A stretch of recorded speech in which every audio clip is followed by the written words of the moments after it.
E onde que entra a LGPD? Tá na moda ou não? A multa é barata, né? É só guardar 50 milhões, não precisa se adequar, né? Mas olha, Douglas, que a gente fala bastante que a multa, pensando em todas as sanções que que podem ser aplicadas, né, por meio de uma fiscalização, ainda não é um grande A problema. multa é o de menos. É o de menos. Concordo com É o você. de menos. Até porque, pelo papo que a gente está tendo aqui na questão de ESG, né? é, a gente havia falado antes da questão da enquadramento da LGPD nas três siglas, né? Que a gente falou de Uhum. governança, muito por conta da nossa atuação, né? Atendendo as empresas, mas a gente também vê a LGPD no S, no social. Porque, no fim das contas, e de acordo com a nossa conversa aqui, a gente sempre tem a pessoa humana, né? A gente tem o titular do dado. Ele Isso. também precisa ter o conhecimento de como os dados dele são tratados, os direitos que a LGPD prevê que ele possa exercer frente às empresas que tratam os seus dados. Então, tudo isso faz parte da LGPD e está realmente ligada ao ESG, né? Quando a gente fala, inclusive, no guarda-chuva ali de compliance, a gente tem essas siglas todas andando juntas, né? E para o pessoal entender, porque assim, ó, antigamente eu ia lá no prédio, eu tive um tio que trabalhou no prédio muitos anos lá, na portaria, era engraçado, e é engraçado porque esse meu tio, ele é poliglota, e ele veio para o Brasil e tal, e aí ele foi trabalhar nesse prédio, e tinha um consulado da Holanda. E aí chegou o cara lá no consulado, para ir no consulado da Holanda, e falou com ele, daí ele pediu, né, você me veja o seu RG. Daí ele pegou e xingou o cara em inglês, aí meu tio respondeu, né, não, mas mesmo assim eu preciso ser a senão você não vai entrar. Aí o cara pensou assim, nossa, olha, né, um porteiro que fala inglês, ele fala vários idiomas. Mas na época, então eu fazia o quê? Eu pegava lá o meu livrinho e anotava o RG do tiozinho que queria subir no prédio, Sim. e aquilo ficava ali, né? Quem tinha acesso àquele número era o porteiro, e aquilo lá um dia ia pro lixo e tal, e assim, não havia uma ideia de descarte, né? E aí acho que a LGPD ela nasce justamente porque aí esse dado tá no cloud hoje, tá na nuvem, né? É. E fala para o nosso amigo de casa a diferença de que são dados sensíveis e dados pessoais. Eu vou só Tá. retomar o teu exemplo, Douglas, porque isso é um pedacinho do pedacinho do Isso, que é o isso. tratamento de um dado pessoal, né? A Uhum. gente pensando historicamente, né? Agora voltando para o que a gente Aham. gostava antes, pensando historicamente o que é questões de vigilância, o que é o poder do dado, né? De você poder fazer essa manipulação ali dessas informações. O que isso pode resultar, né? Pensando em questões políticas, geopolíticas, enfim. Isso é uma massa, é um poder, né, que a É um gente poder. tem. Até a pergunta que você nos fez, né, que os dados são o novo petróleo, né? Aham. Até estudando, é um tema que a gente vê no dia a dia sempre, né? Já não é nem o novo petróleo. E o pessoal já tem falado outros exemplos, como o próprio ouro, como o oxigênio. Então, inclusive, a presidente do Santander fala do oxigênio ser, o dado ser, né, comparado com oxigênio, porque é invisível, está em todos os lugares, todo mundo precisa dele. E se ele tem alguma situação em que é contaminado, a gente tem uma coisa essencial para a vida sendo prejudicada, né? Aham. E aí vem a questão de dado pessoal e dado pessoal sensível, que dentro do nosso dia a dia, quando a gente também fala de imersão nas empresas, assim, Uhum. principalmente na parte de dado pessoal, que é uma imensidão de informações que podem, de acordo com a própria lei, identificar uma pessoa, né, Uhum. de forma direta ou indireta. Então, a gente vai ter desde informações de nome, CPF, RG, que são o nosso dia a dia e Uhum. que E são os dados possibilita que pessoais, são os né? dados pessoais, mas a gente tem situações, e a depender do ramo, por exemplo, de algumas empresas, que às vezes um chassi de um carro pode identificar uma pessoa. Sim. A gente tem matrícula, ID de cliente, ID de funcionário. Então, essas informações também podem ser classificadas como dados pessoais. Uhum. Até na semana passada, eu estava com o pessoal da comissão fazendo algumas aulas ali na FAI, apresentando temática, né, de direito digital, apresentando a comissão. E eu trouxe um caso que a gente viu uma decisão na Corte Europeia, identificando uma pessoa a partir do número do relógio da água. Então, o Cara, número do legal. relógio da água foi considerado no dado pessoal. Uhum. Então, hoje, no mundo em que a gente navega por meio do IP, de perfil que vai sendo criado a partir da sua navegação em redes sociais, em páginas, né, de e-commerce. A gente tem tudo isso sendo um dado pessoal, né? Sim. Então, E você, a gente já falar um pouquinho também do nosso, não sei se vocês têm muito isso no escritório, eu tô todo dia tentando dar golpe nas pessoas, sabe daquele golpe do falso advogado? sim. Em que momento, e como que vocês vislumbram, por exemplo, que vai ser uma saída?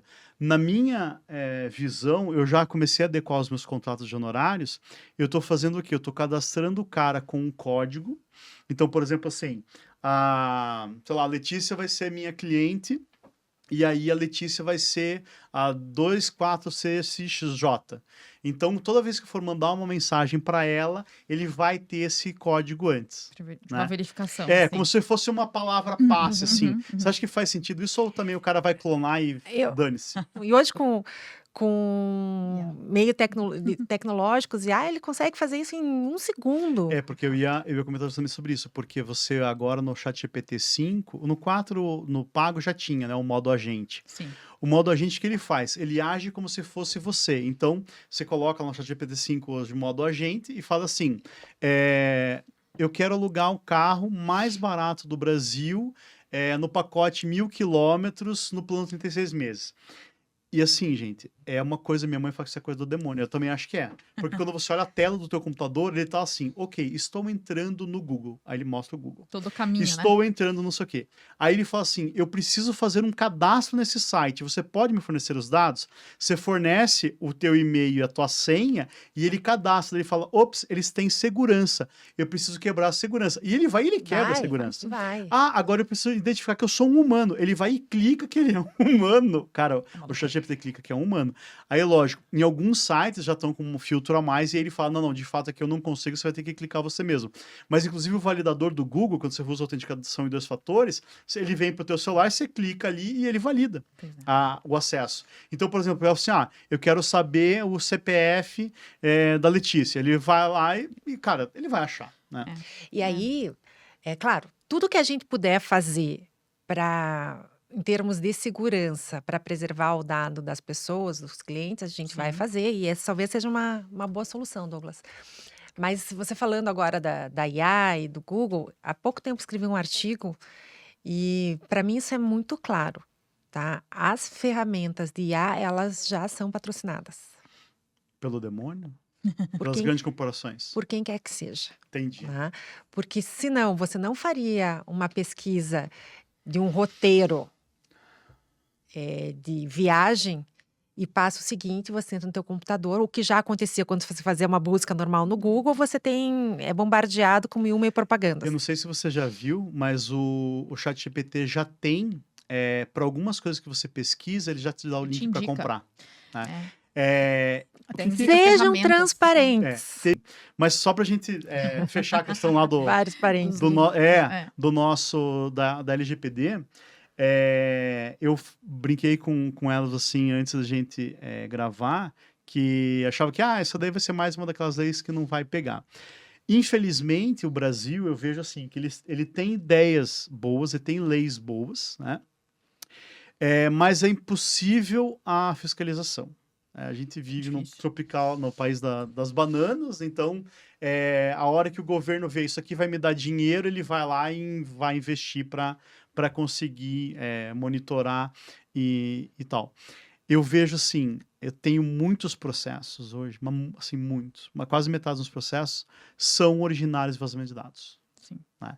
Por quê? A tiazinha lá teve contraído um empréstimo porque alguém acessou os dados dela. Sim. Né? Ontem mesmo, fazia uma década, brincadeira, fazia algum tempo que eu não fazia audiência, aí fiz uma audiência ontem, o advogado do banco, doutora, ela assinou o contrato, o sobrenome da cliente termina com O, e tem um I, e ela não tem uma assinatura desenhada, é o nome dela a assinatura. Aí eu peguei e olhei assim, e eu falei, tá certo, doutor, você tá certo, o resto da humanidade tá errado. Então, o cara não faz um check, né? E aí eu acho que a gente, né, no seu... E seu advogado... No fazer a teoria... presente. A teoria da apocalíptica, a IA vai ajudar com isso. Sim, porque aí a IA vai fazer o quê? Ela vai ler a foto do RG original e a foto da assinatura do contrato, fala assim, opa, ó, aqui tem um negócio, porque é com I, não é com O, ou não tem pontinho em cima. Sabe que até eu comentava com meu marido essa semana, a gente tava. Eu assinei alguma coisa que você assina com o dedo, né, na tela.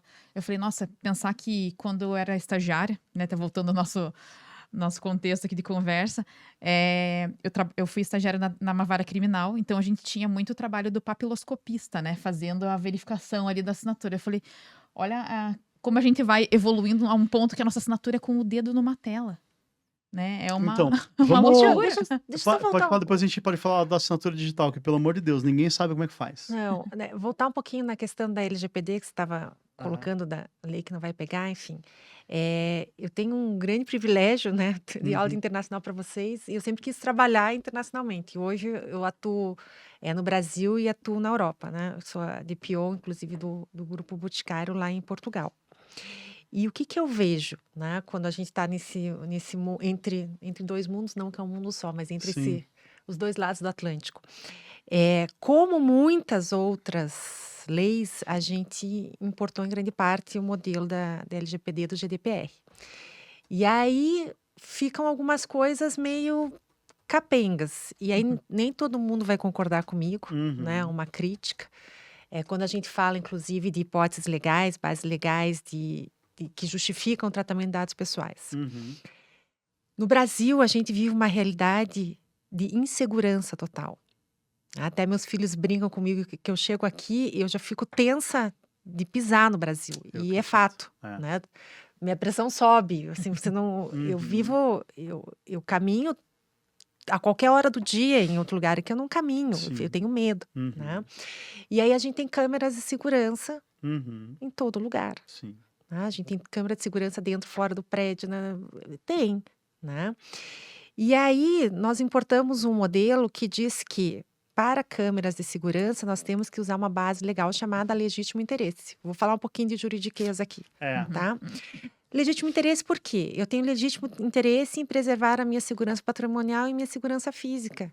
Se eu tenho que preservar minha segurança física, gente, será que de fato legítimo interesse? Será que eu não posso colocar na questão de preservação da incolumidade física, da minha segurança, da vida?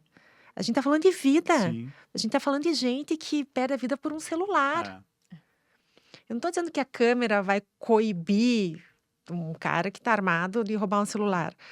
Mas em algum momento, para outras questões, pode sim ajudar. Eu não coíbe mais porque a gente tem agora a nossa maravilhosa audiência de custódia, né? O cara vai lá e... Não vou nem entrar. Não dá pra entrar. Sim, mas eu não vou entrar esse nesse mérito, porque eu sou uma advogada de consultivo, não faço nada de contencioso, quanto mais criminal. Fugia das aulas. Sim. A única matéria, publicamente falando aqui, o Rodrigo Rios não vai me deixar mentir, que eu fiquei em final na faculdade foi Direito Penal. Mas time que lá pro final não ganha, né? Eu fiquei, mas enfim, um ano. Mas assim, então, quando a gente traz, e eu sei, 90% das pessoas não vai concordar comigo, porque isso é uma questão conceitual, doutrinária, mas eu acho que a gente tem que trazer algumas, assim, não é tropicalizar, gente.